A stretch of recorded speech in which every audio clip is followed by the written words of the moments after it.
Suns beat the Cavs. Take that, Gilbert. What'd I do? No. Dan Gilbert. Oh, okay.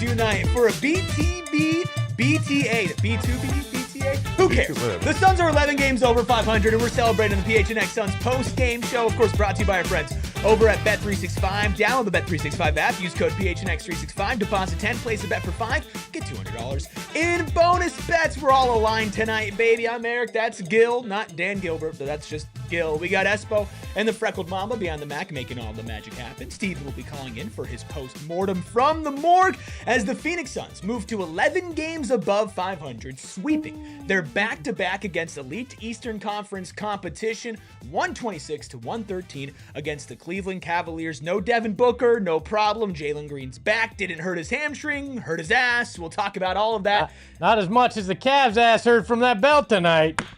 Ooh, that was loud. Wow. They heard that in Cleveland. I'm so sorry They to heard the that in audio Cleveland. listeners. That was so loud. Thank you all for joining us. We're going to have a really great night tonight. Hit that like button. Hit that subscribe button. Espo, we've been doing it every time the Suns win at home. It's time. Ayrton, do you have it ready? Take the Cavs, put them on the slab, put the toe tag on, and slam that drawer shut because the morgue has claimed another victim. Whew.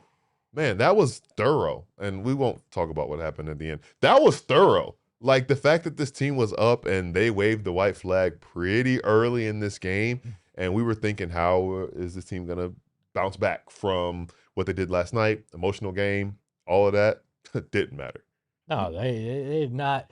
You would not have known this was the tail end of a back-to-back because the Phoenix Suns came out and just took it to them. Led by as many as 33 tonight.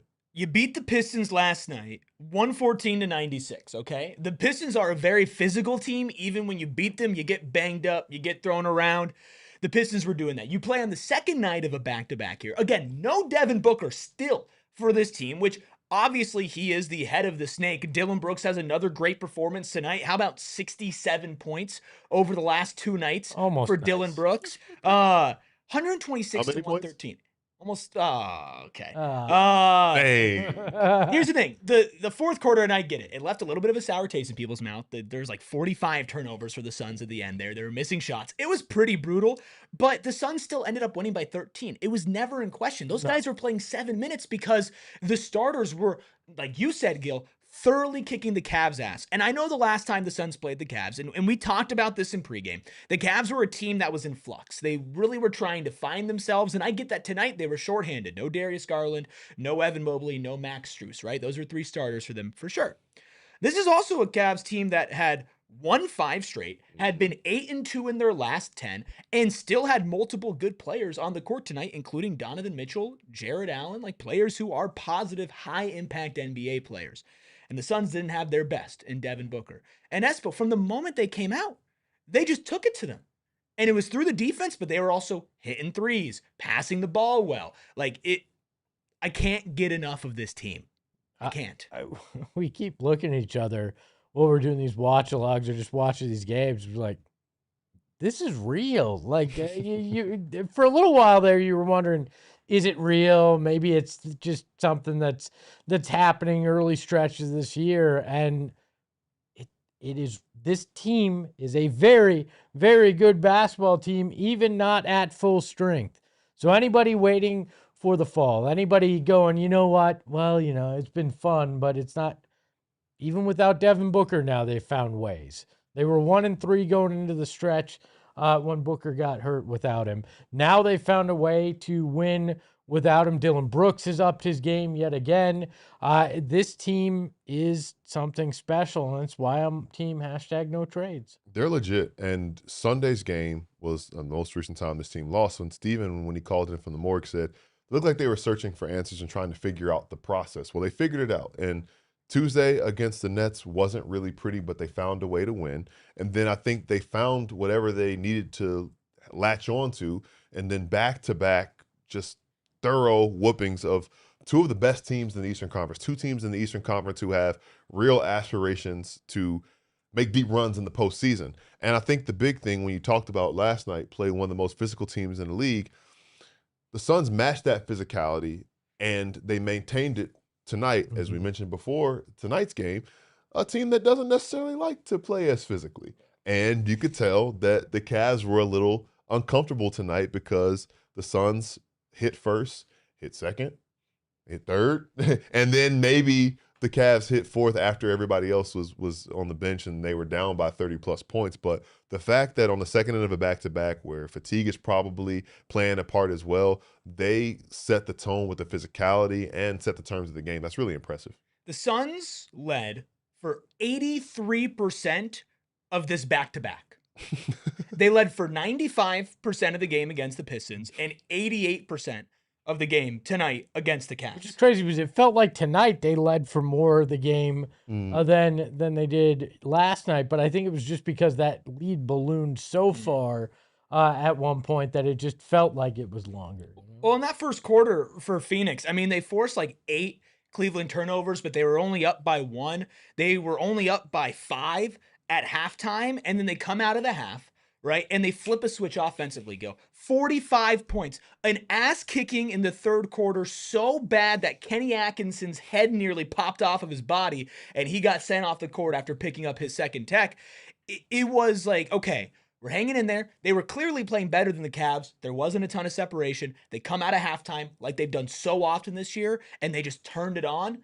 Boom. 45-point quarter. Game was not in question after that. Right, 45-point quarter and red hot shooting. 7 of 10 from deep in that third quarter. And I mean, to think about the fact on Tuesday, they made 5 threes in the entire game. And then they, in 12-minute segment of tonight's game, they made 7 threes and the ball was moving. Dillon Brooks, a ton of credit for what he did in that third quarter.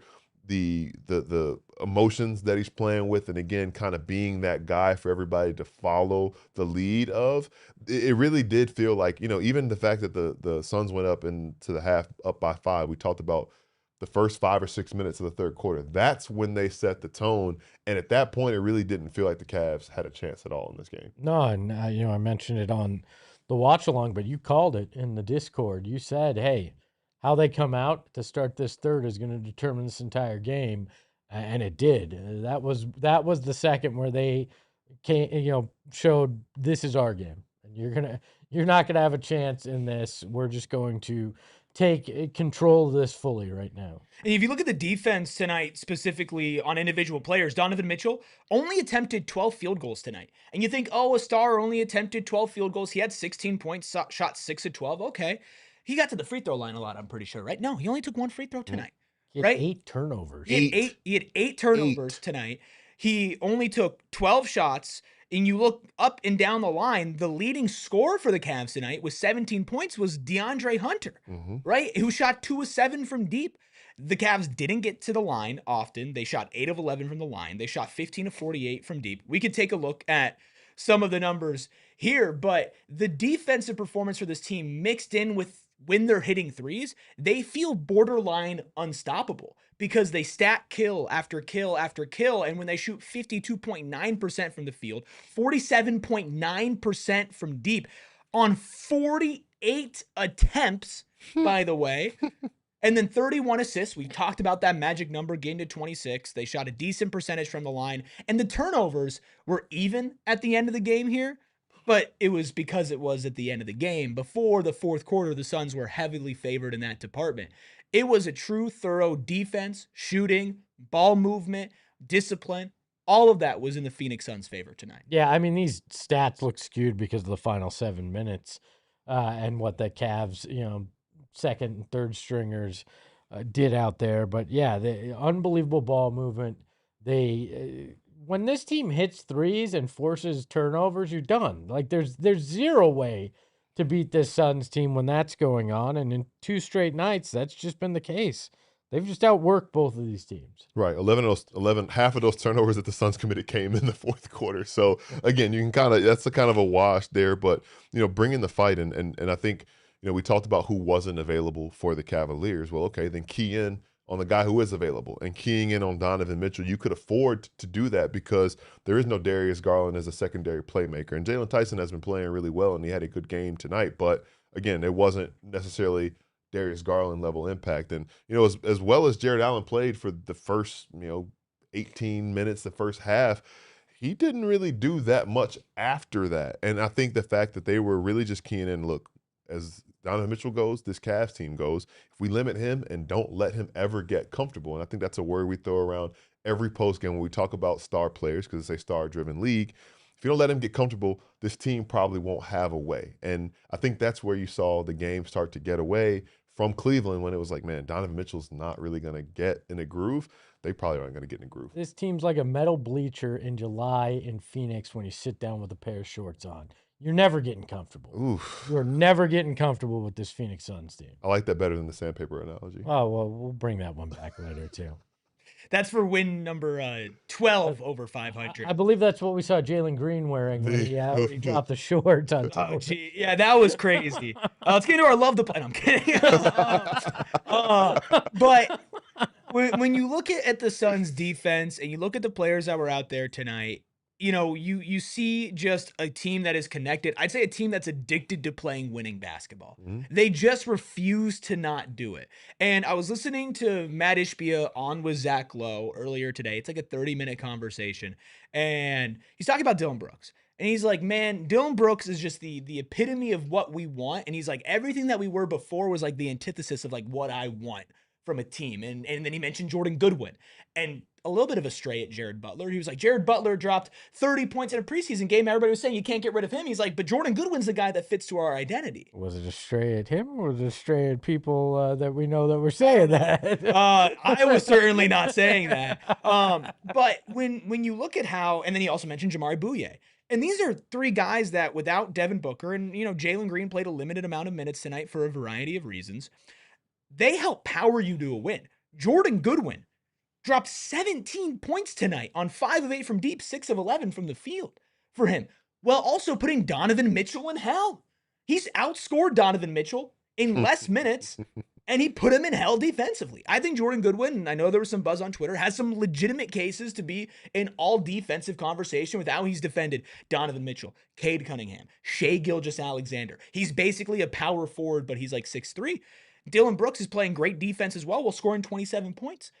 They're all just addicted to playing good winning basketball. Yeah, well, and it starts on the defensive end, and I think then it kind of finds you on the offensive end. We hear that a lot in basketball, but it has worked that way for both Dillon and Jordan. It was good to see Jordan kind of break out of that shooting slump tonight, but I totally could see him having a reason to be considered for all defense, and in particular his ability to guard guys so much bigger than him at times too. Like there's a versatility to his defense, and yeah, he drives guards that he's going up against and some of the bigger names in the game nuts, but then he's also able to, for a few possessions, guard a power forward or even a center at times down on the block and get those rebounds because of that as well. I love what I see from Jordan Goodwin. He deserves all the praise that's coming for him and any consideration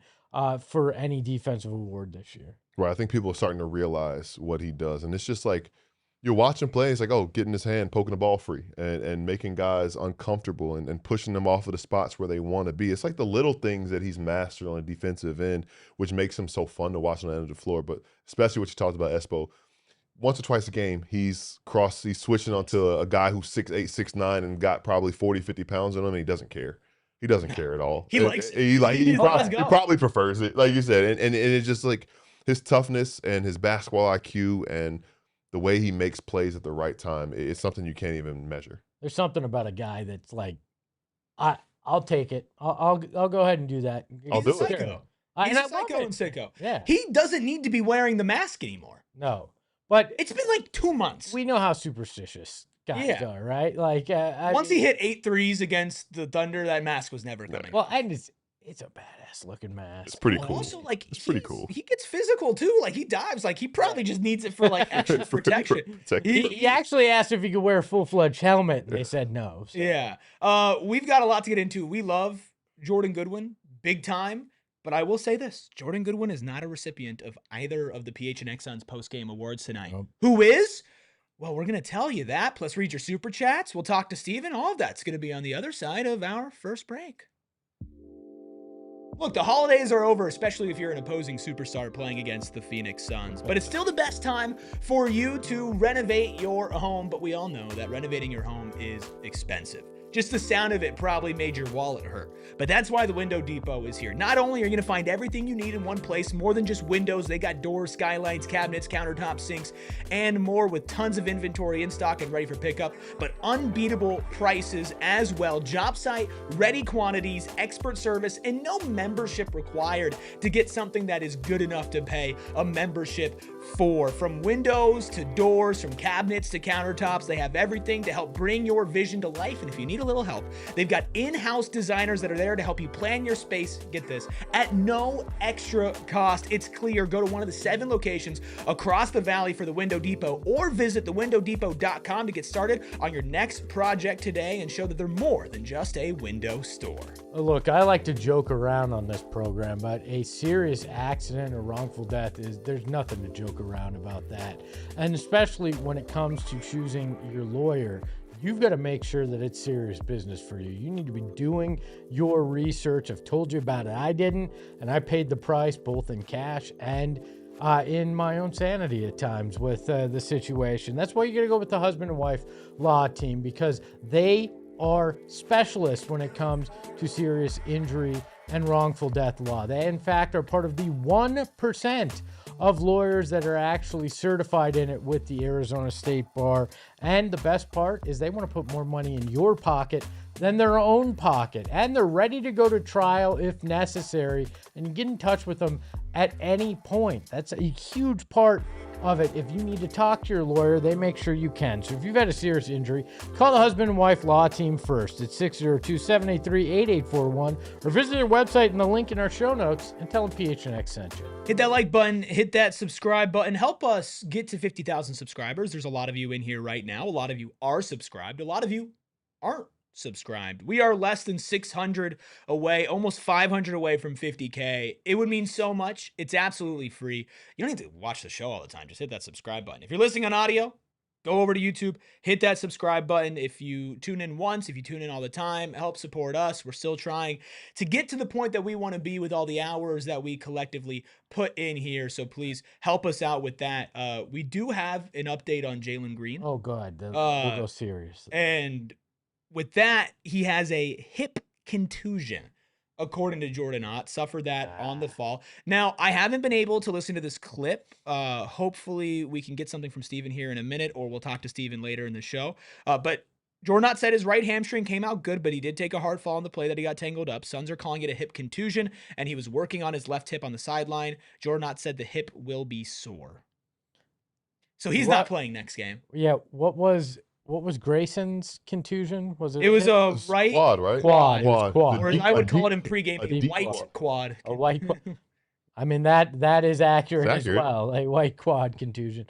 Yeah, he's probably not playing on Sunday. That is, unless the treatment keeps the swelling down. Like, luckily, they don't have to travel. Maybe they can find it.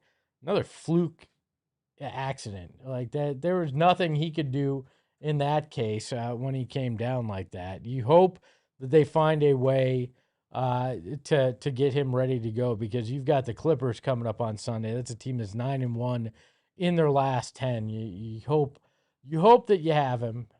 He saw some success that first time he played him, and it'd be nice to have him out there on the floor. Now, this isn't law, but I was curious. But I don't know if you guys, Jeff Stotts in Street Clothes on Twitter, he always has a lot of injury information. I looked up if you've ever talked about hip contusions. He says average time lost for a hip/back contusion is roughly 1 game. Yeah. It depends on the person and their pain tolerance, obviously, but I don't think that this is going to be something we need to feel like super crazy about. But it sucks. It was like very much a freak accident. It wasn't like, oh man, this guy is like brittle or his like soft tissue can't handle it. He just took a bad spill. Nah, his soft tissue just got slammed in Yeah, the he just got ground slayed really hard. and fell from like 5 feet in the air. Yeah. You know, it just happens. Yeah, I would imagine that it's probably precautionary to sit him out, but he did continue to play in this game. He Yeah. obviously was a little ginger in his movement, but he did continue to play. So What did you guys think of Jalen Green's game back tonight? I mean, obviously he didn't set the world on fire, but he scored 11 points in 16 minutes, 4 of 9 from the field, 3 of 7 from deep, grabbed 4 rebounds, had 1 dangerous rebound attempt, an assist, 2 turnovers, was overall +7 on the night. I don't think he played the cleanest game, but he hit some threes, which was nice because he was 1 of 4 from deep to start, ends up 3 of 7. he looked a little tentative at times, didn't have that full burst coming around the corner a little bit, but I think Zony Bone, which is funnier when I say it out loud than I expected, had the right idea here that the hip contusion actually might be a good thing because he stops obsessing about the hammy and comes back normal. Yeah. I actually, as weird as it sounds, mentally it might not be the worst thing because that soreness in the hip makes him not think about the hamstring and hopefully just go out there and play the way he plays. We talked about it pregame. I think it's almost more dangerous for him to play hesitant than it is to just go out there and play full bore with what's going on. I agree. I think Jalen Green looked like a extremely talented player with star potential that's finished 3 games through 50 games this season. It looked basically on par with his circumstance for this season.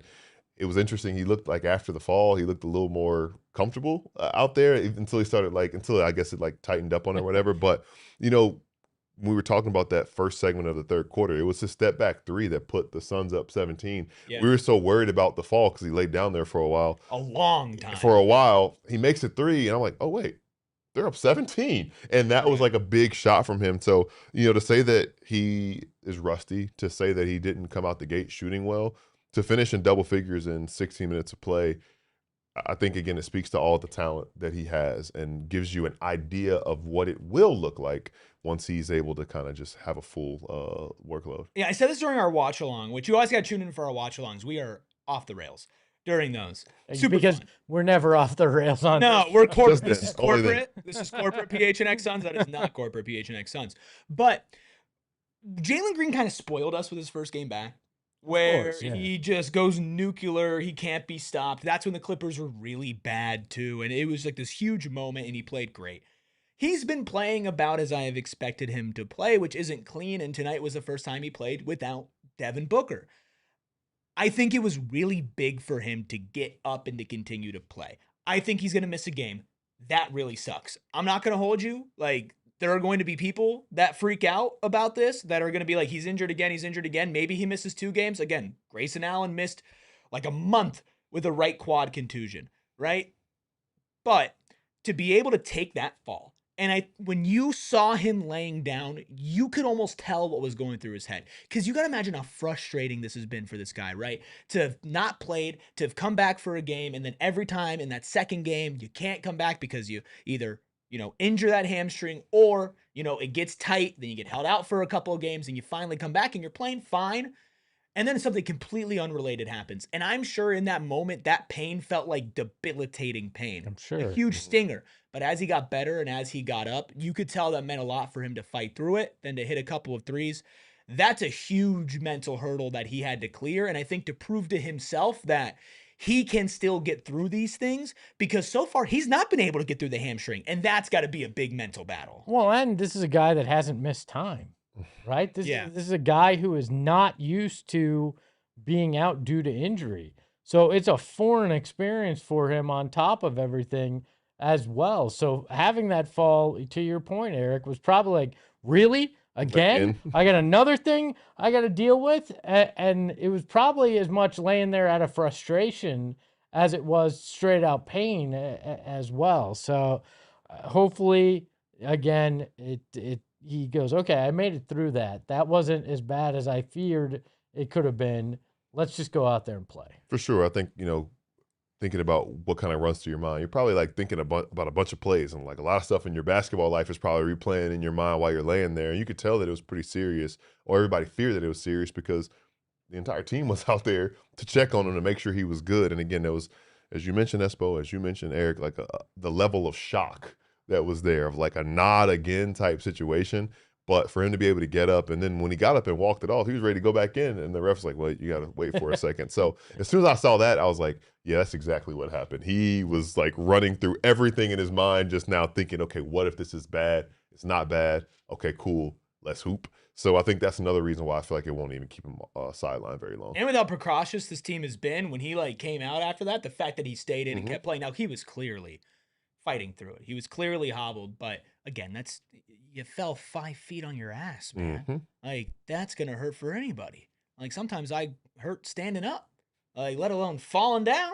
It's not a good thing. I'm not gonna sugarcoat that. I'm not happy about it. It's not great, but it's not a hamstring. Hopefully he could play on Sunday. If he can't, hopefully then he could play on Tuesday. And if he can't, then he'll be like, all right, what are we doing here? How long is he gonna miss? But Well, we'll have to see. luckily, Tuesday's game's at like 1 a.m., so he's got plenty of Yeah, extra extra time to heal up. Yeah, but the thing is, and we'll get to Super Chats here in a second, like the Suns are still winning, right? The Suns are still playing really well. And I want to go back to tonight and start giving out our awards because it wasn't just, okay, Jalen Green came back and got injured and that's it. No, there are guys that really stepped up tonight, and there is somebody that has almost scored 70 points over the last 2 games. So let's go ahead and get into our dude of the night, presented by, of course, Gila River Resorts Casinos. You do you at Gila River Resorts and Casinos. Visit playedgila.com for more details. A guy who has scored 25 plus points in 35% of his games this season. The villain on back-to-back nights, no t-shirt, but still 27 points in just 24 minutes, 9 of 14 from the field, 2 of 4 from deep, 7 of 8 from the line, 3 assists, 2 rebounds, 2 steals, a plus 24 on the evening. No regular technicals, but a flopping technical that was special tech, as I will say, bullshit. One of the worst, like yeah. Everybody knows my stance on that. These refs are just bad across the board. That was egregious. We were joking that was what was going to happen because it looked like it was an egregious act on the Cavs. And instead, nope, Dillon gets the technical, but luckily it's not the bad kind of. The funniest part about that whole thing was that the refs huddled, and after huddling decided to review after the huddle when I thought the huddle was the review, and then they went back and they gave him the tech retroactively, which how come you didn't just see that when it happened?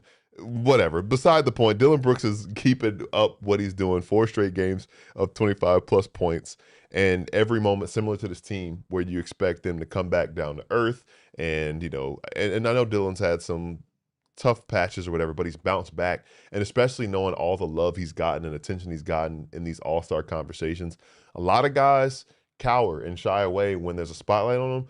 Dillon has stepped into it and shown exactly what he's capable of doing. And it's good to see because this team is following his lead.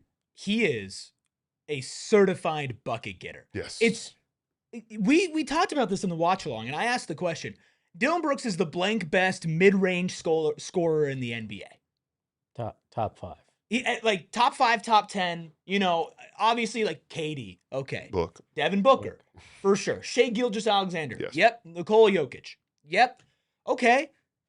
Who else? He's in that conversation after those guys. I mean, the percentages are there. Mm-hmm. The volume is there. The level of difficulty.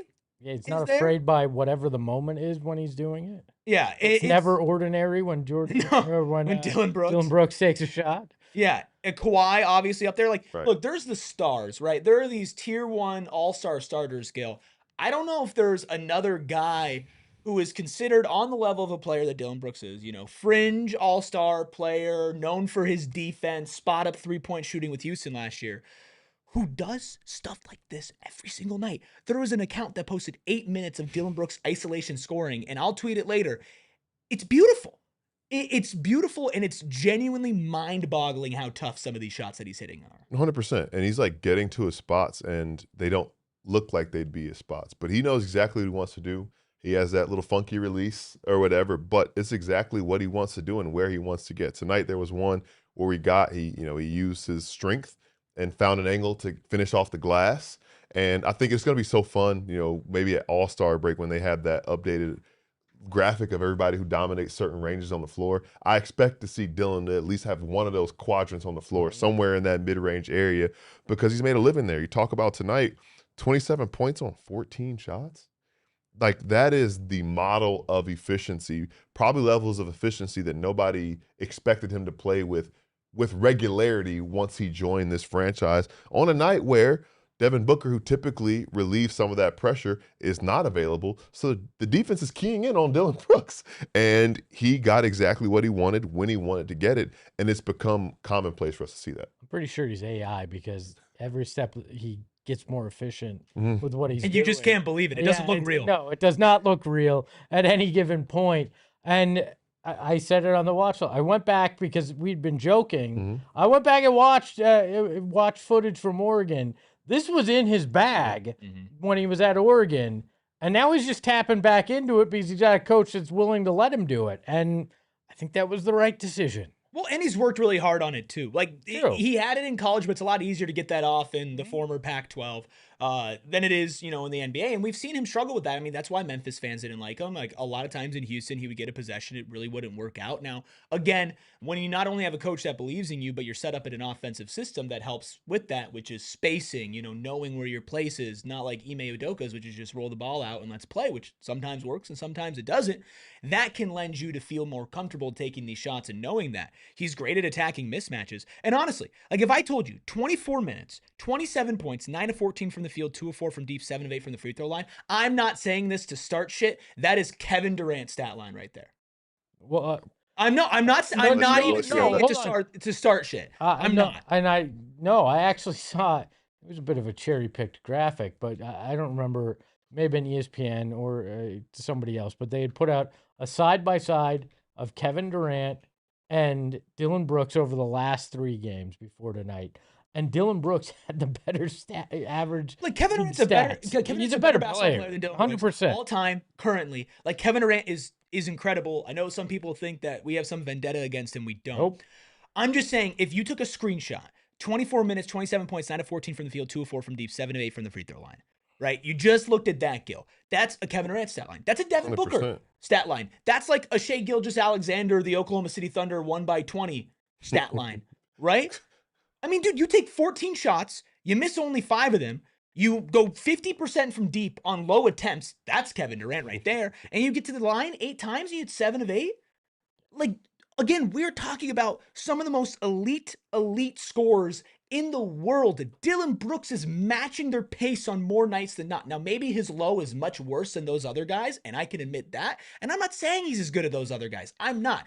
I'm just saying his scoring has been otherworldly this year. Unreal. Especially over the last 4 games, what he's been able to do.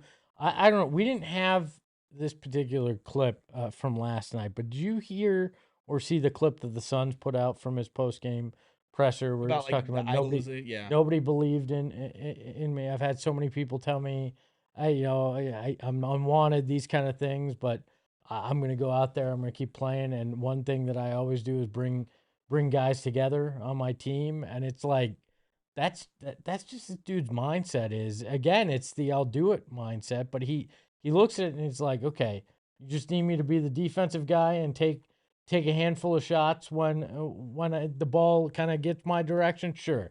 You need me to be the main guy out there in offense. Sure. Whatever you want from me, I will go do it. And I'll do it proudly because I know so many people didn't think I could continue to do this in this league or ever reach these levels. And he does it out of a pride for what his craft is. You hear so much, and I think it's like to the point where it kind of becomes cliche, but talking about starring in your role. But I think the step before starring in your role is also knowing your role, but in the middle is embracing it. And that's been the big thing that has been throughout this Suns roster, but especially Dillon Brooks, because his role shifts and changes so much depending on who's available, who they're playing against, and the flow of the game. And that right now, the role, as we've seen, has been be our go-to guy, be our scorer, be our bucket getter. A role that's a fun role, so I'm sure he has no problem embracing it. But to star in it after embracing it says so much about the work that he's put in, because to think how far he is in his NBA career, where people probably thought that he wasn't capable of doing this at this high a level, this consistently, it speaks in the work he's put in and the belief that we've said so much that's been instilled in him by this coaching staff. And it encourages me and leads me to believe that it's not going to fall off as we feared or maybe thought of. There's a reality of that happening. I don't think that's going to happen. It's been the whole season now at this point. Now, we do have a blue-collar boy to get out here, and it's not to Jordan Goodwin, even though I think Jordan Goodwin clearly probably deserved it. His bar's a lot high. Like It is. I mean, it's like dude had Devin Booker trying to be the he dude. had he outplayed Donovan Mitchell on offense and locked him up on defense. But for one very specific play, Oso Ighodaro is our blue-collar boy of the night. Not only has Oso quietly been one of the better defenders in the NBA here for the last month or Two so. monster blocks tonight. 2 monster blocks tonight, had a couple really cool assists, did okay on the boards, like much better than his last game against the Cavs. But on that play where Naquan Tomlin was on his BS and Dillon Brooks was like probably about to get up and get himself like a tech, like a legit tech along with the flopping tech that he was going to get. Maybe start a little something there too. Oso beelined right for him and just grabbed Form. him. Textbook. He went from the connector to the protector in 1 second. He just hugged him and That's then a walked bar. away. And for that reason, Oso Ighodaro is our blue-collar boy. And we said it right in the moment too. We were like, that's that's blue collar right there. That was the biggest assist of the night. Yeah, for sure. Look, Oso played well. That's a subject of one of our member super chats that we just got here from the Freckled Mamba. So we'll get into the center rotation. We'll talk about Grayson Allen, Colin Gillespie, overall, more about the Suns winning now their 30th game before February. 1 game away from that over-under total, and they could do it against the Clippers on Sunday. But first, we're going to keep on going on the PHNX Suns post-game show, and we'll do it on the other side of our final break. Look, what kind of dreams did you have when you were a kid? Gil, what did you dream of? I want to be an astronaut. To be an astronaut. I dreamed of being 6'4" and able to play basketball at a high level. At Wake Forest? Yeah, he got my dream. I got whatever this is. A lot of people dream about starting your own business, especially now. Like, what kind of business would you start? Everybody's got that idea. Everybody thinks they can do it, and you probably can, but you're going to need some help. That's where Shopify comes into play. It's an e-commerce platform behind millions of businesses around the world, and 10% of all e-commerce in the United States. Shopify even powers the PHNX merch store where you can get amazing shirts, hats, and everything in between. They've got you covered with website creation, product descriptions, email, social media marketing, and more. And if you're ready to sell, you're ready for Shopify because they're going to grow with you. So turn your big business idea into cha-ching with Shopify on your side. Sign up for your $1 per month trial. Start selling today at shopify.com/allcity. That's shopify.com/allcity. Hey, shopify.com/allcity. I think we just lost some of that cha-ching. Yeah, but my bad. If you got some in your bank account and you're looking for a beautiful hat that you can get a customized one if you're so inclined, you can do it with our friends at Branded Bills because they have the best gear bar none. You're looking for a bucket hat. You're looking for a ball cap. You're looking for fitted, snapback, trucker, whatever you're looking for. Branded Bills has got you covered. I am a hat addict. A complete hat addict. Me love hats. Lots and lots of hats. Me love hats more than me love anything else. It's so true. It takes up like a third of the closet at home, and most of them are becoming Branded Bills because they are comfortable. They are breathable. They are fashionable, and they are easy to clean. So why would you not want a Branded Bills hat today? Plus, if you have a company that you want to promote like we do here, they make unbelievable custom hats as well. Me love the custom hats. So yeah, head over to brandedbills.com and use that promo code BBPHNX to save 15% off your first order. That's BBPHNX off 15% off first order. Hit that like button, everybody, because we are continuing to roll here. Somebody in the chat, I think it was Boney Zone, Asks, where's the dude all the way on the far right? He knows ball. He'll be joining us soon. He is Stephen Prejean Garner. Right here. He is Stephen Prejean Garner. You should know his name, and he will be joining us, giving us updates and his thoughts on the game soon. Plus, we'll get some sound coming in as well. Let's go ahead and get to your super chats and your member chats. You guys are always so amazing with this. We will always read all of your super chats. And let's start things off here with Maria with a 1999 super chat. Thank you, Maria. Shout out Maria. Says, Maria. so proud of this team this year. Been watching from afar. We'll be back soon and can't wait to watch the rest of the season with my favorite community. Miss you all. Celebration emoji, heart emoji. Maria, we hope that you're feeling better. We know you've been going through a lot through this season. We are always here for you whenever you are able to come back. We've definitely missed all your super chats and your takes, and this team is a lot of fun, so I'm sure you'll have a lot of fun when you come back. Maria in the chat says, can't wait to hear Steven's breakdown. All of us can't wait to hear Steven's breakdown. Calvin with a $5 super mental chat. or basketball? No, it's never a mental breakdown with Steven. Calvin with a $5 super chat says, Shazam! there we go. I knew Espo would want to do that one. Firelord Wilson celebrates 1 month of How old- membership. Do you know what Shazam is out here? Sorry, I didn't mean. Oh, wow. to I touch saw the it. shoulder. Okay, so the great Al McCoy, who was the voice of the Phoenix Suns for over 50 years, Okay. when a player hit a 3-pointer, he'd say Shazam. That was Okay. his catchphrase. Came from a comic book that he used to read Gotcha. as a kid, which eventually became a crappy DC movie. Not to we be won't confused hold with it against Kazam. you. No, which was that was the Sinbad as That was a different genie, crappy movie. right? Yeah. Shaq is a genie. No, I know. Oh, It's the old. I got yeah. you now. I'm up to speed now. So that's what Shazam is. Gotcha. So every time there's a 3, we have a Shazam emoji. Al is a legend in the game.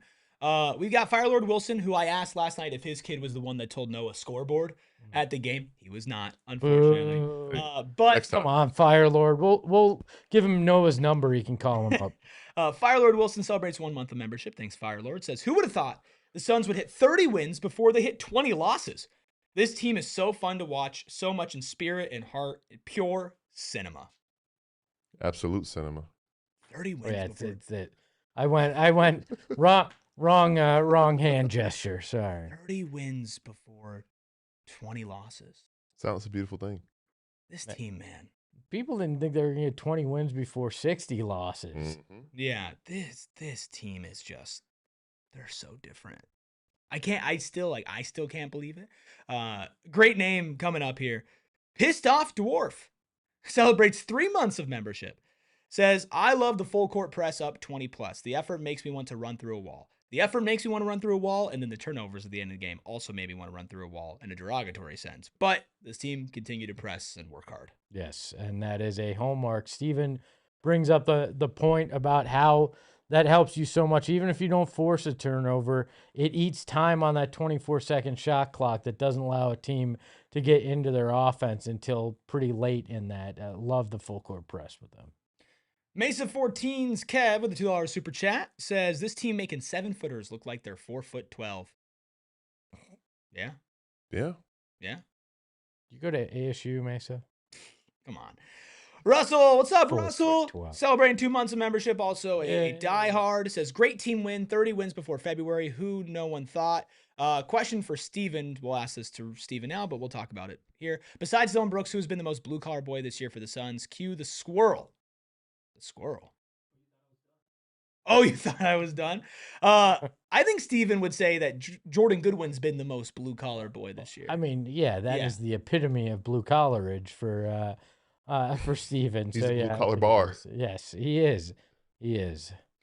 Math to the power of Joe with a $1.99 super chat says, Suns are getting better as the season goes on. This is something I wanted to dive into a little bit with you guys because, you know, obviously we talk about, oh, wow, like these wins, the Suns have always been, you know, better than people expected. But with so many guys that are on the younger side, like even Con Gillespie, like he's only 26, his first full year in the NBA. Jamari Bouye, first full year in the NBA. He's not even on a full contract yet. Dillon Brooks, clearly, he's improving. He's getting more in a groove. There's a new 20. Thanks, Dylan. Also, Ighodaro has been somebody who's continued to improve and impress for the Suns. Like, we haven't really been able to see Jalen Green. there still feels like there's another level for this team just based off potential, and then let alone guys getting more chemistry and more time together. Are we sure we're not seeing that other level starting to emerge over the last 2 games? Yeah, I think we're definitely seeing some of it. I think they've taken a step up in 2 games that most people are like, yeah, probably not going to win these, but it'll be fun to see if they can compete. And they went out and they kicked 2 of the top teams in the East right in the teeth. This team, it's special. We've talked about it, but again, that's why I don't want to mess with any of the chemistry in the next 6 days. Just don't make a move that does anything to screw with this, because basketball teams are a fragile chemistry experiment, and one little thing gets changed and the whole thing caves in on itself. Don't bother with it. Let's see what these guys can do. And if they surprise us and all of a sudden you're in the Western Conference Finals, or heaven help us, something, the NBA Finals, we'll ride that ride. Let's go on it. I want to see how this ends without messing with it. I agree. Talking about this team getting better, it's like not quite happy learns how to putt levels, but I think that but certain things, you learn how to win games. You learn how to win in different ways as the season goes on. And I think that when your coaching staff tells you to do certain things and you see that it actually works, now you're not doing it reluctantly. You're not thinking about it. You're just doing it. I think that's what the journey of the 82 game season is about. We're just 50 games in. You're supposed to still continue to develop and grow and get better. And I think we'll continue to see that as different tests present themselves. Another test, a unique test presenting itself on Sunday, a team that's playing good basketball. It feels like the Suns are always catching teams when they're playing their best. Yep, the Cavs had won 8 of their last 10. It's like the Nets had been better. The Nets had been playing better. It's just like, man, they just keep catching these teams when they're playing better basketball. So it'll be another test. And I think that's keeping them on their toes and keeping their guard up and not letting them take a night off. But let's be real. That's not in this team's DNA to take a night off, which is really impressive that we've seen that from this team. As a player, how important is it to play with confidence? Because I know we talk about it a lot, but especially in basketball, we see Jordan Goodwin, he's playing with confidence. Brooks playing with confidence. All these guys are playing with an extraordinary amount of confidence. How much of a difference does that make? It's everything. I genuinely think that might be the most important thing to be able to do on a basketball floor, to play with confidence, because it's not just, what you do in between lines, play by play, but thinking about Jordan Goodwin, right? Shooting slump. You just talked about it. Well, the only way you shoot yourself out of a shooting slump is believing you make the next one. And you might miss 6 more before you make that 7th one. But if you stop, then that shows a lack of confidence. And we've kind of talked about that and the spectrum of where guys are on the confidence meter. And sometimes you need to play through things. Sometimes guys are second guessing themselves and what they can or can't play through. But I mean, even Dillon Brooks had a slump on the Eastern Conference road trip, and he's come back from the trip and is playing some of the best basketball of his life, at least on the offensive end of the floor. So the fact that this is a confident bunch, I think that gives them the belief that they can beat anybody on any given night, and they're doing it. I think it goes beyond just the confidence in yourself, though. It's the confidence in the guy next to you, too, right, to continue to be able to do what they're doing. And that is where they've had it in spades. They believe and they have the confidence in Jordan Ott. They have the confidence in each other to go out there and continue to do this. Devin Booker has the confidence in these guys to pick him up when he's not out there and be able to win. Jalen Green's had the confidence in each and every one of these guys and wants to be there for them even when he's rehabbing and he doesn't necessarily have to be there. All this comes together and it's just it's a snowball effect.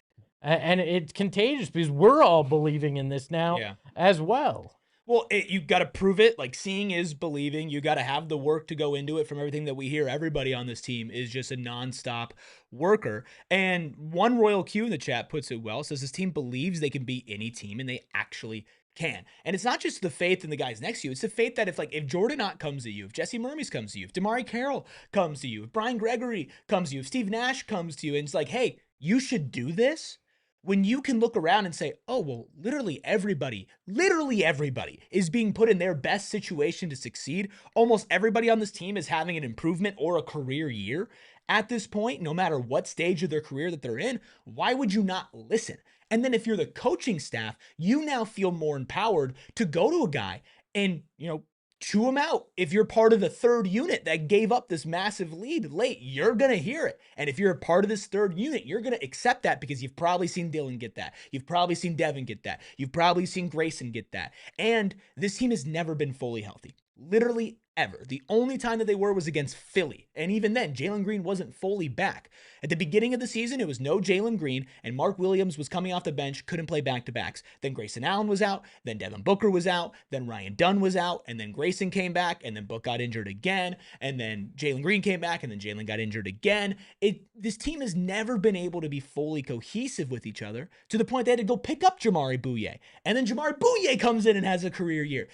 When you're seeing all of that and you're getting hyped for the guys next to you, when you go out there and play like, okay, I feel free because if I take a shot and I hit it, everybody's going to celebrate it. If I miss it, everybody's going to tell me go take another one. Yeah, there's zero ego about it. And they seem like that their mindset is, you can critique me because I want to get better. We hear about Dillon Brooks going at Oso in a positive way, but like getting on him in practices and stuff. Lighting that fire. Yeah, and how excited Dillon was when Oso finally pushed back on it as well. But they take the criticism, they internalize it, they go, how can I get better? How can I work day in, day out to get better for the greater good of the entire group? And they're all doing it, and it's showing dividends. So. Leadership. Like thinking about Dillon Brooks and coming up in Memphis and the tail end of some of the guys who were his vets and passing that on and paying that forward, thinking about Dillon Brooks and thinking about Devin Booker and who he could consider some of his vets coming up in the NBA and things that they've won and the experiences that he's had. PJ Tucker, Tyson Chandler, right. Chris Paul, like guys who have shown him the ropes of winning and how to be a leader in the league. So now, you have a coach who can impart this wisdom on their best players, but it all falls flat if your leaders aren't also being somebody that carries on those lessons as well. And, when you talk so much about Book and his confidence in his teammates, I think that allows him to not rush back from an injury. You see him on the sideline and, honestly, like in awe and like really having a good time, like showing all 32, smiling while these guys are making plays on the court. In the back of his mind, he's not going to feel like he has to come back until he's ready to come back because his team is going to hold its own without him. I think that goes a long, long, long way. My favorite Book thing tonight was where Dillon was still steaming from the tech and Book's just laughing his ass off. Right. And you're like, okay, this is a team that knows that they can be themselves around each other also. Well, and with Book, I think it's interesting, and I'm not comparing Book to Giannis because I think they're the same player, but I think when you look at these situations, right, and right now where Giannis is where a lot of people thought Book was going to be, where it's like, okay, this is a superstar, disgruntled, he's been with this franchise for a long time, it's just not working out, the team sucks when he's on the court, the team sucks when he's off the court even more. He's not going to demand a trade, but it makes sense for both sides. Like, that is where a lot of people thought that we would be sitting talking right now. We would label every show, will Devin Booker get traded at the trade deadline? Whatever, right?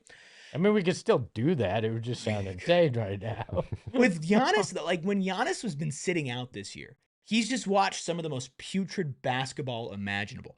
And if you are a guy of that caliber, and I'm not saying Book is a Giannis caliber guy, but he is one of the highest caliber players in the league. He's an all-star. He's been an all-NBA player. Like Devin Booker has been to the finals and got pretty damn close if it wasn't for the other guy that we were talking about here.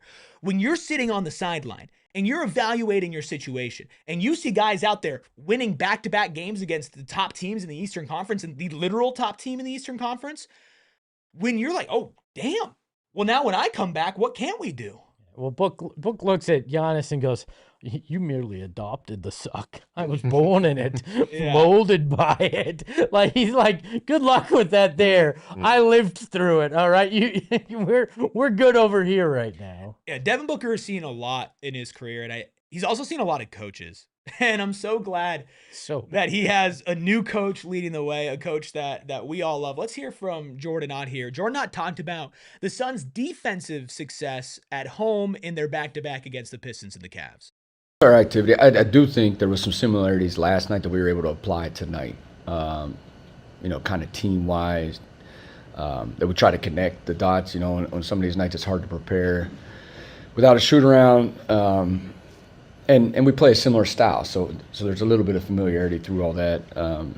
But the way Donovan has played this year, and the way he's played over the last handful of months when they haven't been fully healthy, I'm not sure there's a player that has played as well as he has through that stretch. So it's a heck of a task on back-to-back nights for our defense, and we passed it. Passed it with flying colors, if you ask me, and I think most people would agree. Like, again, to do this on back-to-back nights, it wasn't like one night was a cupcake team and one night was a tough test. Like, it was two really tough tests, and I think that it started and they set the tone Thursday, and there was no hangover. They just carried it over. The physicality, the attention to detail, which I think is a really big key for teams that want to achieve big things in the league, and that's sticking to your scout. That's sticking to your game plan, and it's pretty evident with the way that Cade Cunningham had to work to get his, and Donovan Mitchell had to work to get his. So across the board, from game planning to execution of said game plan, you can't say enough about the defensive effort back-to-back nights. It still blows my mind that we are talking about a Phoenix Suns team that's predicated on defense. It's never happened before, man. I mean, and they're doing things that they haven't done since 1981 in defense. Like, things since before I was born, they're meeting a level of defense we haven't seen. Yeah, and we talk about the confidence thing with offense, but it's the same thing with defense, right? Like, you've got to know where everybody else is. We talk about chemistry on the defensive end. It's not just that the Suns have really good individual defenders, which they do, right? They have Jordan Goodwin. They have Dillon Brooks. They have also Ighodaro, who we'll hear from Jordan Ott here in a second on, and like his defensive growth. They have more than that. They have a scheme. They have a coaching system, right? Like, you have to have a game plan, and you have to have an effective one. And then you need to have players that listen. Not just, okay, Jordan Goodwin, you're a good defensive player, but you got to know, am I putting Donovan Mitchell and trying to make him drive to the baseline? Am I going to funnel him into Mark Williams? Am I going to try to drive him into the help with Dillon Brooks on the outside? Like, I need to know what we're supposed to be doing. You don't get these results against Donovan, Shea, against Luka, against any of these top tier talents by just saying, all right, guys, go play good defense. That's not how it works, Gil. No, not at all. Not at all. It's literally like little things. How do you make them uncomfortable? How do you guard them on ball screens? It was one play tonight, first half.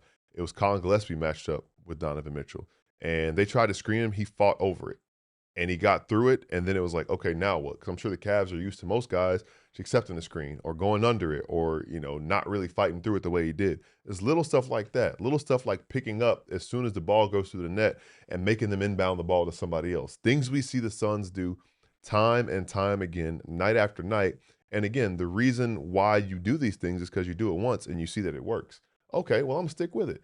This is what made Shea uncomfortable. This is what made Cade uncomfortable. This is what made Luka uncomfortable. And you keep naming it, and it'll probably be what makes James Harden uncomfortable on Sunday.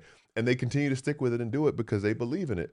They have confidence in their coach's game plan. They trust what he asked them to do, and you're seeing it work in real time. Well, and on the offensive end, you can have one guy that kind of takes charge. On the defensive end, if they're not all working together, it's not going to get done. And to your point, Eric, is they know what their assignment is, but they also know they can trust the guy behind them to carry that on, right? It's like a baton raise. You're passing it off to the next guy, and you know that you can trust them to take care of it, and it works in concert together. Let's hear from Jordan Ott a little bit more. It's rapid fire, some clips here before we hear from Steven. This is Jordan Ott on Oso Ighodaro's defensive growth and his freedom in that.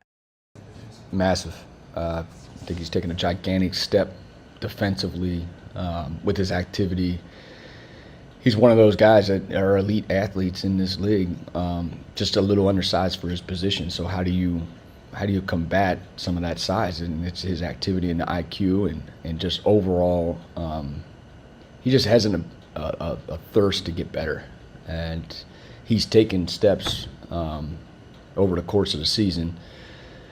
And we're using him in different ways, in different coverages. Tonight was a slightly different coverage. He has the IQ for a second-year player to communicate our coverages, even though we're switching different coverages from time to time, and we love his aggressiveness. So we've given him the license, if he feels the need to be more aggressive in certain spots, to go ahead and do it, and we'll react behind him. So massive steps he's taken defensively this year. I mean, there's all the talk about his IQ, but the instinct has been been there this year, and the aggressiveness and the willing to trust in to that. And this has all made him dangerous as a defender, but it's also translated on the offensive end where he's trusting those instincts as well. Been great to watch. The connector, as the Freckle Mamba calls him, really just taking charge and showing that the faith that was instilled in him earlier in the year was well placed. Jordan Ott also talked about Jordan Goodwin and that second unit's defensive impact as a whole. Yeah, it's that whole group that just plays a different style than really our first unit. And trying to keep that group intact, tonight added another piece with Jalen. And I did feel at the end of the first, especially the end of the first, like we're trying to integrate Jalen on the fly, and trying to get all of our guys to still continue to be aggressive. There's not a time on the floor where we do not want you to be aggressive, especially offensively. But that second unit has been really good defensively for most of the year, and now we're going to add a new piece. But a lot of it is, Goody's there consistently. Colin, we've kept there consistently. Ryan, and also just kind of adding the other pieces along the way. So our whole group, we've hung around there, the top 5 defense. We got to start with our defense. And really, in that third quarter to the fourth quarter, it was really our defense that fueled our offense. The defense creates good offense. A lot of times, good defense is the best offense you could have. You're getting stuff in transition. I think back to Jordan Goodwin's 3 that he got off of a stop that they had. And, when I was listening to Jordan Ott and what he was saying, I immediately thought about Steven's run-on sentence that he talked about with this team, and that you have guys that come in and can sustain the effort and sometimes raise the level of that effort. So it's so impressive, and tied in with the what you kind of expounded upon, Espo. The fact that they trust a second-year big man to handle those coverages and stuff says so much about Oso, especially thinking about his potential on that end of the floor and how he and Jordan Goodwin can both kind of stabilize that unit's defense. Speaking of Jordan Goodwin, this was his thoughts on the second units, their pressure, and their activity on defense. Yeah, that's our thing, man. No matter who we play against, our thing is heat the ball pressure, and things like that. And we already know once we get in transition and stuff like that, we got shooters, we got athletic guys, big rim running. So you kind of get anything we want in transition, but we know we got to get that ball out first, and we're not trying to keep taking out the net and setting the offenses up. So try to get steals, get you an extra couple more shots up on that transition. So when you look at guys off the bench in NBA history, the top ones, you think about the guys that are out there scoring, right? Oh, the Lou Williams, the Jamal Crawfords. That's certainly something. The Suns have the defensive spark off the bench that could win awards this year, and their defense as a whole has been successful, to say the least. Dillon Brooks spoke on the formula for that success when it came to the defensive end. We play physical to the legal limit. We're able to be in the right spots and know teams' tendencies and what they want to do, so we're able to get a lot of steals. And we got big men that go after the balls, when they drive at the rim. With all that combination, you can get that number to be that high. And, we're really relentless in our closeouts and, being there on the catch. And then full court press. It's nonstop. So I feel like that's why our defense has been really good. The main thing I took away from that is we are physical to the legal limit. Sometimes beyond it. Sometimes beyond it.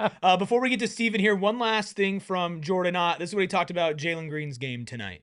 Going to have to live with. You're going to have to show some grace in trying to figure this thing out on the fly. But yeah, his speed. It's raw speed. It's his gravity of shooting it off the dribble, making tough shots, and his passing ability. Like, we talk a lot about his scoring ability, but we do forget he can be an elite pick and roll passer. So that's what I'm excited about, where that all takes us, because we do have a lot of shooting on the perimeter at times.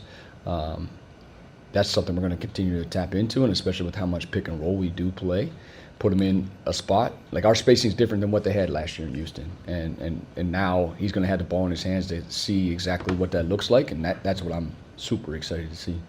I think one thing we didn't talk about a lot when it came to Jalen Green's, game tonight is that playmaking, that facilitating. Mark Williams missed a little bunny at the rim as the clock expired, but that was a great dump off when he got downhill. He has shown some really great flashes in that this season, and specifically tonight too.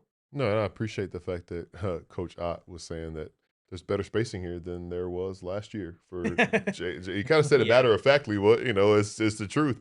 And with the number and amount of shooters that are around him and the rim running, lob finishing guys that he can have and the raw speed that he plays with, it's pretty simple, right? You get downhill, either get to the rim or drop it off. And, sometimes the game gets so complicated with all these other things, but when you break it down to the small parts, Jalen Green checks all those boxes as far as his ability. We saw him hit a midi tonight, so he can score from 3 levels, and defenses are always on their heels, and he knows how to react and make that counter to find somebody, whoever's open, and make the right play. Well, we haven't even seen him with the full ability to put pressure on the rim. I was telling you, I'll feel like he's back when I see that dunk, when he throws down a dunk. And when we get there, that's going to open up a lot more passing as well on those rolls and those lobs to guys, because they're going to know we can't give this guy even a step because he's going to dunk on our ass. We are still waiting for the full Jalen Green experience, but we're no longer waiting for our post. He almost got it when he was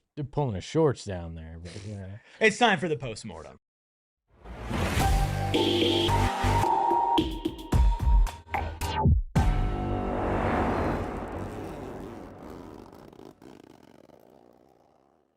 Coming to us live from the afterlife, it is Stephen Prejean Garner, of course, breaking down the Suns, picking up a win over the Cleveland Cavaliers, sweeping the back-to-back against the best of the East, 126 to. Excuse me, Eric. I think you just got your pocket picked by Jordan Goodwin.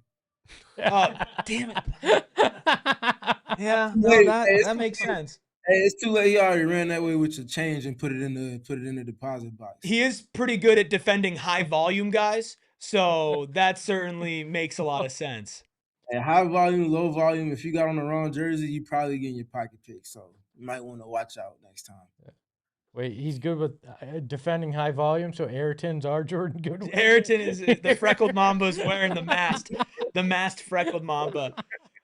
Steven, just an all-around thorough ass-kicking in back-to-back nights from the Suns against the Pistons, the top team in the East, and the Cavaliers. One of the better teams in the East through the last 10 games. And they led for over 85% of both of those games. Was there some sort of switch that got flipped over the last 2 games? Or like what's the difference here? Why were they able to do this time around and not when they were playing these teams before? That's a good question. I think it starts with having Mark Williams. That changes a lot for the Suns for sure. They didn't have him in that last time against the Cavs. You have him around, makes an impact for this team in a way that is hard to replicate.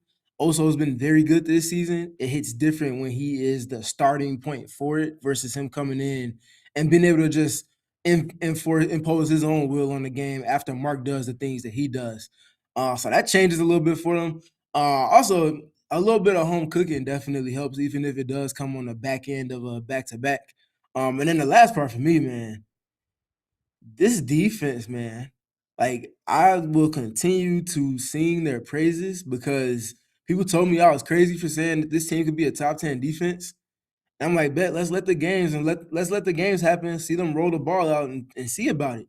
And sure enough, they've spent more time inside the top 10 than they have at 10 or anything behind that in terms of the season. So the ways in which they go about in process, but also in individual effort, combining the kind of understanding of what needs to be done on a possession-by-possession basis and weaponizing that, it's different, man. This is another top 10, top 11 type offense with a high-level creator at the helm of it all, as well as some periphery pieces that help complement him.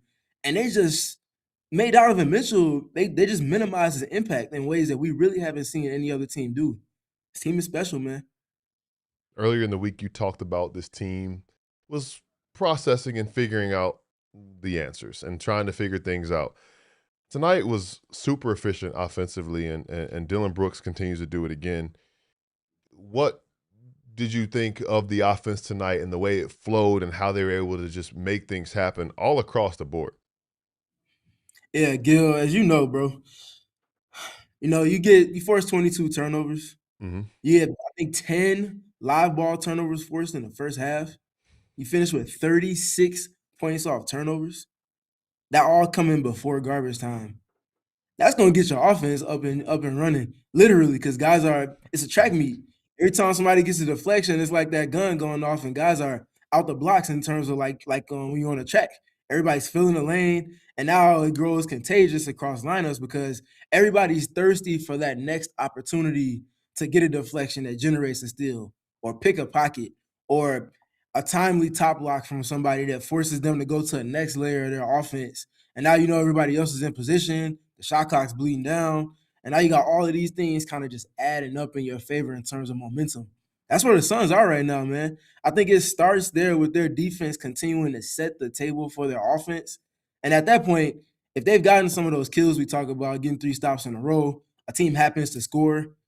Now, because of the offense that they've been in, the transition, they're in a certain type of rhythm and flow where the ball's moving, guys are understanding where they need to be, and they're playing with a certain type of tempo to their game.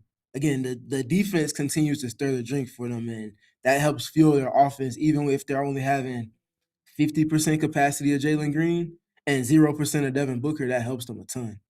Steven, you're still on level 0 there at the arena, right? What you mean by level 0? Down near court level, like near the locker rooms and everything. Yeah, Can you do me a favor and go find the lead ref and smack him upside the head for me? Because what in the hell was that technical flopping foul? And listen, he got out of there before Dillon Brooks was able to get out the locker room. So that man is already on whatever vehicle he is getting to his next game. Yeah, it's ridiculous. It's ridiculous. I don't get how that's what they wound up. But luckily, it doesn't count against his larger total. But with Dillon in terms of his offense, go ahead. Real quick.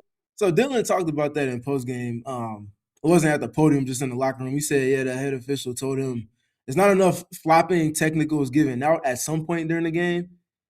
And apparently he decided to test the water on that and try to add to it. I didn't post that one to the social yet, and I didn't send that to Ayrton and have for postgame because there was other stuff, but y'all will see that soon. And when y'all see it, that's the exact same facial expression you're going to have when you see it, when you hear that. Oh, hold on. So somebody's got to get it. Hold on. Did he finally go, hey, Secaucus just reminded me we got that quota. We got hit with That's what they were telling him on the headset. Yeah, that's why they were standing around it. Oh, wait, we got a quota? How many we at? We got 4 flopping tags for this year? That's we get to 6 by Sunday. Call it on that Brooks guy. Nobody's going to look twice. And even if they say, why would you admit it to the player that you yeah, man, we had it.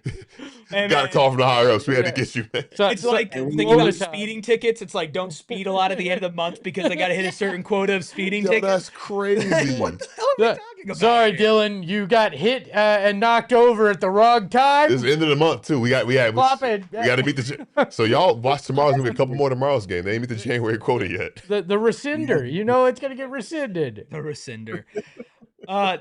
Steven, when it comes to Dillon Brooks, he's certainly in a groove tonight. He could have had 30 if he played a couple more minutes. That would have put him at 70 points over the last 2 games. He ended up with 67. I asked this question to the guys on the watch along in the post-game show.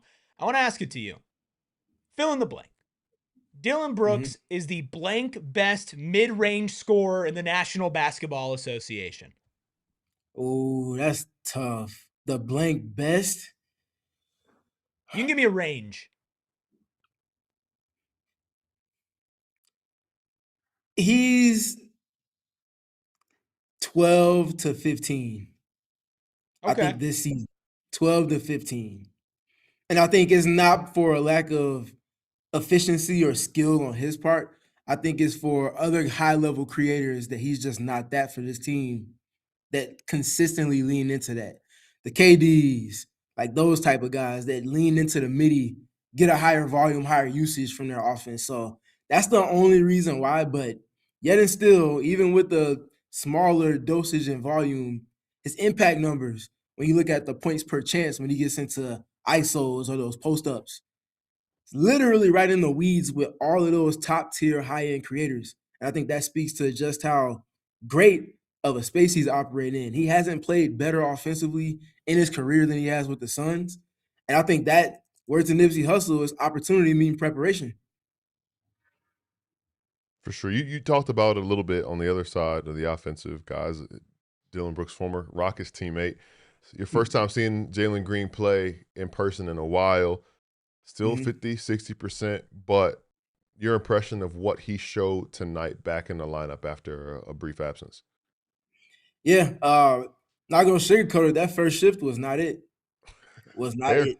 That's fair. I think there was some timidity there, which is completely understandable.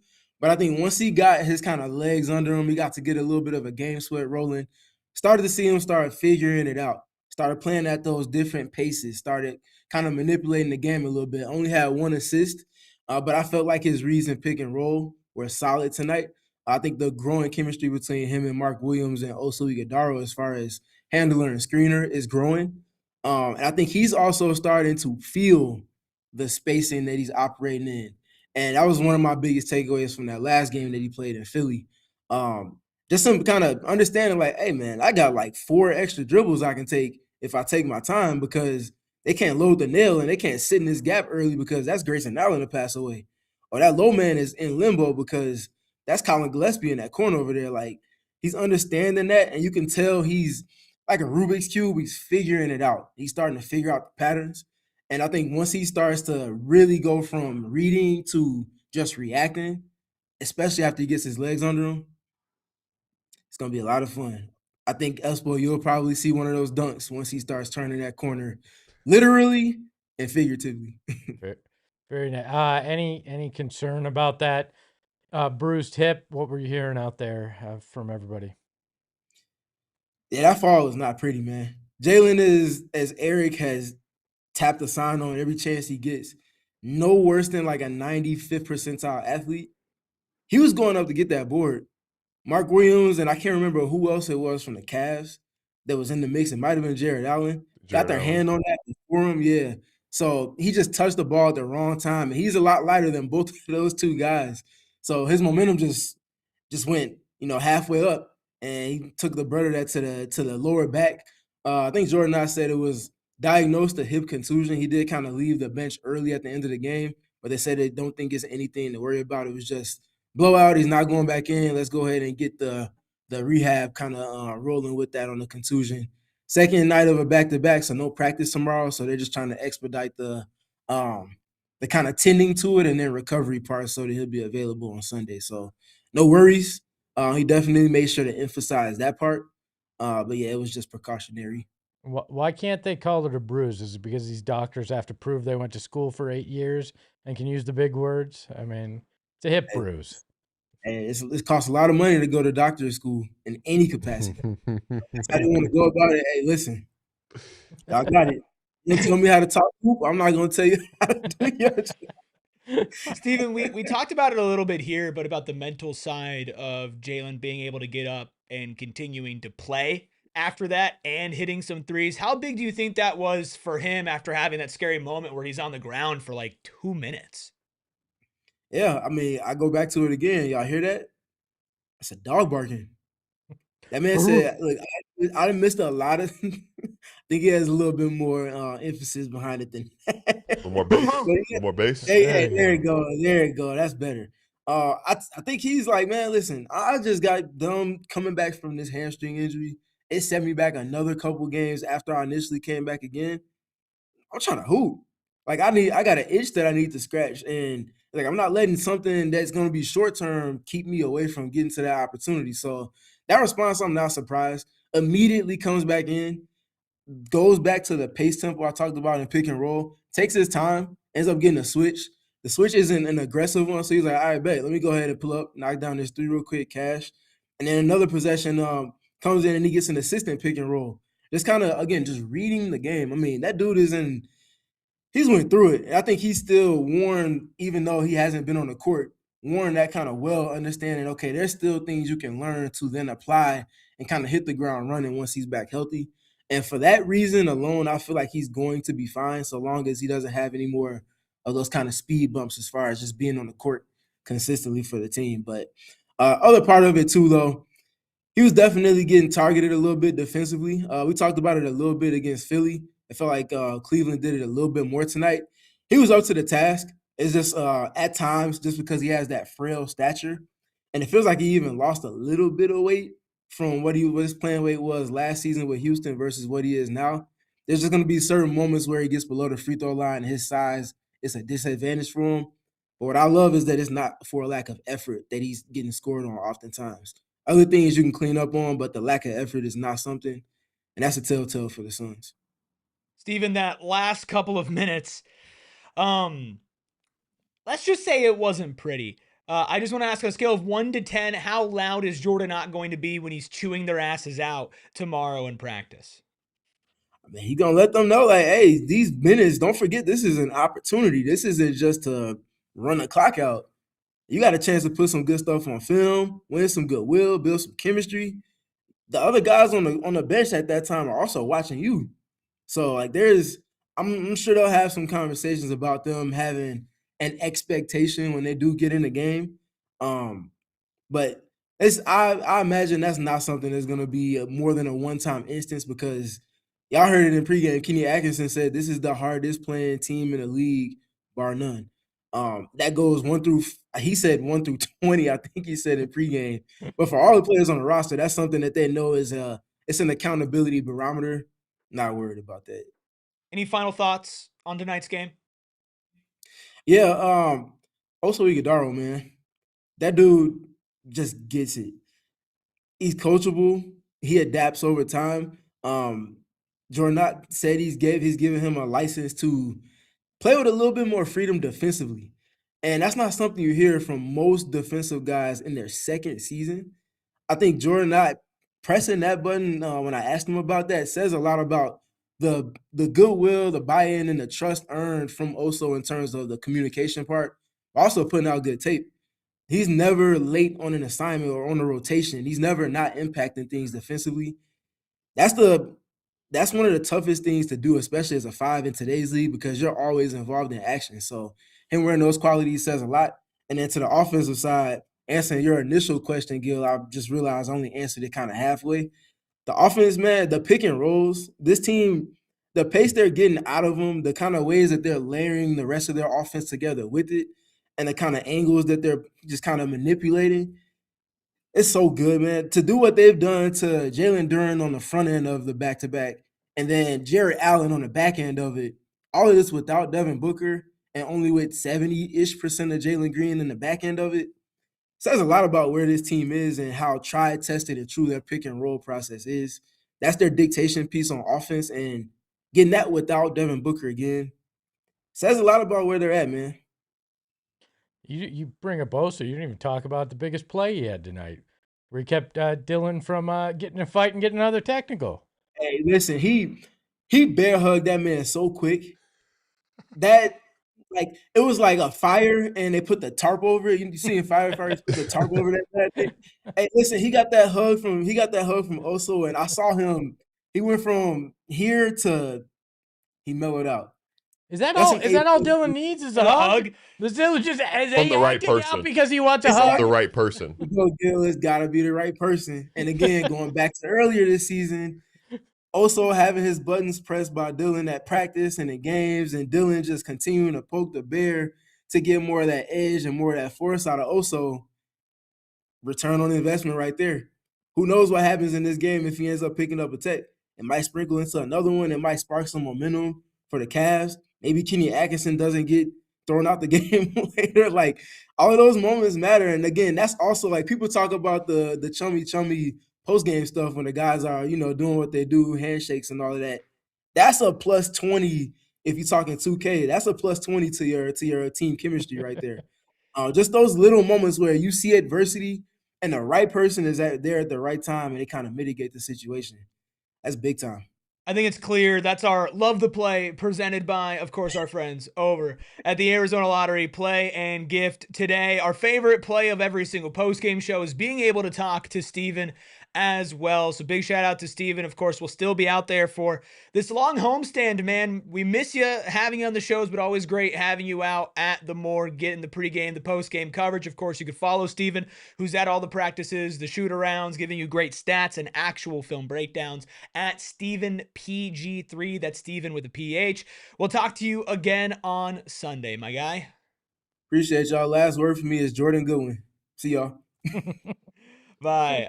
Yeah, big shout out to him. Again, subscribe to this channel so you can get all of his film breakdowns, his film studies. They're all incredible. Let's round things out here with our final super chats from Laura, who celebrates 1 month of membership. Thank you, Laura. Says, one of the best parts of the season is watching the shortest guys on the court get the rebounds night after night. To quote my good friend Stephen Prejean Gardner, Jordan Goodwin. And then the Very Freckled accurate. Mamba, celebrating 2 months of membership. Good job, Freckled Mamba. Asks, do you just want to read it? How are we feeling about the center rotation now? Hashtag the connector. Hashtag the big veto. Me likey. Oh, God. It's I'm too six, late. I'm 6.5 hours into Yeah, it's on too mic late. today. That's I'm what- losing yeah. my voice. That's what's going crazy. I'm out. I'm feeling good. I'm feeling better and better with every game because we've talked about, is this going to be a Mark night or an Oso night? But I think we're starting to get to the point where they both can find ways to be impactful on the same night. And I think that, as they continue to turn corners and learn more things, the goal is by the time you get to late March and April, you get 48 minutes of great center play from your center rotation. And I think we're working towards that. Yeah, and one last thing before we get out of here. A couple people joining late asking for an update on Jalen Green. Jalen Green suffered a hip contusion, which means he's got a butt bruise. And what Steven said is it seems like they're going to try to work on it. And I don't know how you work on a butt bruise, but, they're going to try to work on it. They're going to try to get him there. Come rub it.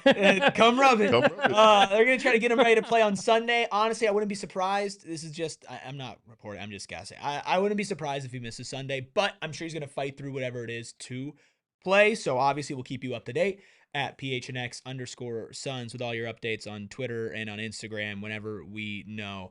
Any final thoughts, guys, besides come rub it for the PHNX Suns post-game show? Back-to-back wins over these Eastern Conference teams. Do we need a shirt that does Nope, that? I don't think we do. It's probably already in production. It's just not ours. I've said it before. I've probably said it, 16, 17 times before. I'll say it again. Winning's fun. Yeah. See. How nice. How nice is it? The Phoenix Suns, 30 wins before they get to 20 losses, 30 wins before February, 11 games over 500, and they've done it basically without Jalen Green for the entire season. They're doing it recently on a 3-game win streak now without Devin Booker. They're 6-2 in their last 8. This is just one of the greatest, most fun teams that I've ever watched, and hopefully it's only up from here, and we'll be along for the ride. Here's the thing. You did a watch along today. We're not doing a watch along during the game on Sunday. That's cursed. But we will be doing a pre-game watch along for when they reveal the All-Star reserves coming up at, I believe, 4 o'clock is when that broadcast starts on Sunday. Yep. We'll go live at like 3:50, 3:55-ish, and we will be watching that together. We'll be reacting together. Hopefully, we hear at least one Phoenix Suns name called. If not 2, if not, then you'll see our crash outs or our celebrations live on air. Then, of course, pregame and a postgame show for another game against another great team playing great basketball in the Los Angeles Clippers, who are on absolute fire as of late. So that should be an interesting showdown. Book should be pretty close to returning at this point. It has been about a week since they said he'd be reevaluated, so maybe we get an update on him sometime soon. But if not, we know the team will fight. We know they can win. Josue in the chat with the $2 super chat says, Saluda a Eric. Bang. Thank you. You're welcome. Can I share a tinfoil hat club real You quick? can, yes. Does Devin really have an ankle injury, or do they just want to do it for that whole marketing campaign that he was part of? Wow. Because where He did run directly into Onyeka Okongwu. Wow. It could have. It was almost like, what are you doing, man? It all could have been planned. Well, maybe that's something we talk a lot about in our All-Star Watch Along on Sunday. Of course, we'll be back with a lot more of that. In the meantime, follow the show at PHNX_Suns. Please, and I know I sound desperate, please subscribe to the channel. You guys don't understand how much that helps us, especially as we get closer to 50K. We got guys putting in 24-hour days basically at this point to keep this place running on this show, on other shows, behind the scenes, in front of the camera, manager, like everything. We are a small team here at PHNX. We're the smallest team in all city. And we put out like more content. Like we do so much here, not to pat ourselves on the back, but just to tell you, like, there's a lot of effort that goes into this. We're the Jordan Goodwin of it all. Small but mighty. Late nights, early mornings, things that we're blessed to be able to do this, and you guys make it possible. But when you hit that subscribe button, even if it's just one extra subscriber, like, it literally does change the trajectory of our collective future. So please take the time, hit that like button, hit that subscribe button. You could become a member like Bees, like Sean, like the Freckled Mamba, like Aaron, like Deborah, like so many people who get access to exclusive emojis, a prepaid super chat every month, exclusive content, and of course, you can become a diehard at gophnx.com/join. Be a member of our diehard Discord to get a discount on merch, events, everything. We should be having another watch party coming up here in February, so keep your eyes out. 19th. 19th. So that'd be the first game back from All-Star? I believe so. First Gets game back Wemby. from All-Star weekend. Mark your calendars. But in the meantime, Sunday, you can follow the Freckled Mamba at Freckled Mamba. You can follow Espo at Espo. You can follow Gil at Gil McGregor _. You can follow me at ERIKRUBY. We'll be back in 2 days. Half a game back at Houston. Ahoy ho! We all silly like the mayor.